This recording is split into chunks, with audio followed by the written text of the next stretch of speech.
ప్రపంచం రోజురోజుకి సాంకేతికంగా అభివృద్ధి చెందుతోంది. ఏఐ టెక్నాలజీ ప్రపంచాన్ని కొత్త దిశలోకి నడిపిస్తోంది.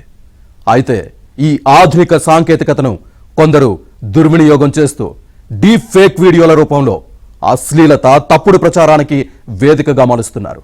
తాజాగా దుండగులు మెగాస్టార్ చిరంజీవి పట్టం కలకలం రేపుతోంది.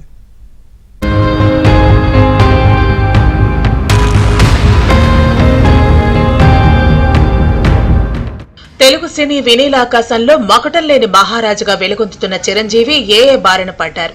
మెగాస్టార్ పరువు తీసేలా కొన్ని ఫేక్ వీడియోలు నెట్టింట వైరల్ గా మారాయి. మెగాస్టార్ వివిధ సోషల్ మీడియా ప్లాట్ఫామ్లు, వెబ్సైట్లలో పోస్ట్ చేశారు.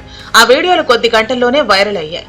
ఈ విషయం తెలిసిన చిరంజీవి వెంటనే హైదరాబాద్ సిపి సజ్జనార్ కు ఫిర్యాదు చేశారు. అనంతరం కోర్టును కూడా ఆశ్రయించగా న్యాయస్థానం ఆదేశాల మేరకు సైబర్ క్రైమ్ పోలీసులు కేసు నమోదు చేసి దర్యాప్తు ప్రారంభించారు.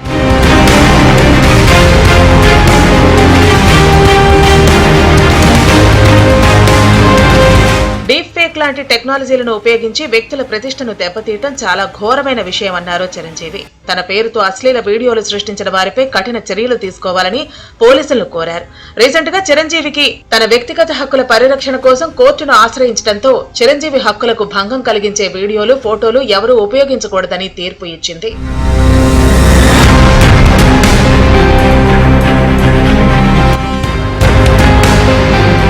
సినీ ప్రపంచాన్ని వణికిస్తున్న పైరసీ భూతంపైనే గత కొన్నేళ్లుగా యుద్ధం చేస్తున్న ఇండస్ట్రీ, ప్రభుత్వాలు ఏవీ చేయలేక చేతులెత్తేశాయి.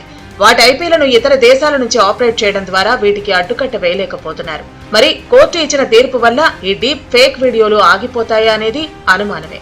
మరోవైపు AP deputy CM Pawan, deputy speaker RRR పై అనుచిత పోస్టులు పెట్టిన ఒకరిని పోలీసులు అరెస్టు చేశారు. పశ్చిమ గోదావరి జిల్లాకు చెందిన అంబోజీ వినయ్ కుమార్ ను అదుపులోకి తీసుకున్నారు.